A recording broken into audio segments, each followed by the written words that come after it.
Day 5 in చిట్టి kitchen. ఈరోజు మన కిచెన్లో ఎలాంటి ఆర్డర్స్ లేవు. సో వీకెండ్ ఇంకా మా ఆయన నేను ఏమంటే బయటకు వెళ్దామా అని అడిగాను. సో వెంటనే ట్యూబ్లెట్లా కళ్ళు ఎగిలిపోయినాయి అనమాట. ఎందుకంటే ఇన్ని రోజులు ఇంట్లోనే ఉండే క్లౌడ్ కిచెన్లో బిజీగా అయిపోయాం, ఇంకా బయటకు వెళ్ళే ఛాన్సే లేకుండా పోయింది. సో అందుకనే నేను మా ఆయన్ని బయటకు వెళ్ళి షాపింగ్కి వెళ్దాము, అలాగ బయట తిరిగేసి వద్దాం అని అంటే సరే అన్నాడు. ఇంకా ఆలస్యం ఎందుకు, మంచిగా టిప్ టాప్గా రెడీ అయిపోయి హైదరాబాద్ అంతా తిరగడానికి బయలుదేరాం అనమాట.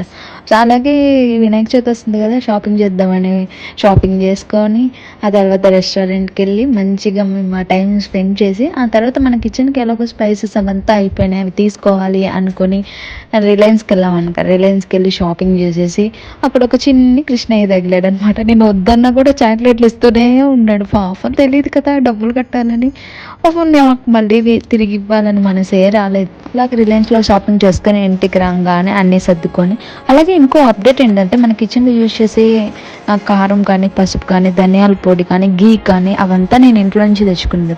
ఎందుకంటే మనకు ఆవులు ఉన్నాయి. సో బఫెలోకి గీకి కొరవలేదనమాట. ఎప్పుడు కావాలో నా డబ్బాలు వస్తాయి. అంటే ఈ స్పైసెస్ అన్ని మా అమ్మ నాకు మా అక్కకి ప్రతిసారి చేసి పంపిస్తుంది. నా దగ్గర స్పేర్ కూడా ఉంటుంది. సో నేను ఎలాంటి బయట షాపుల్లో కొన్నాను అనమాట. సో మీరు కూడా మన కిచెన్లో ఆర్డర్ చేసుకొని మన ఫుడ్ని ఎంజాయ్ చేయండి. Thank you all, bye bye.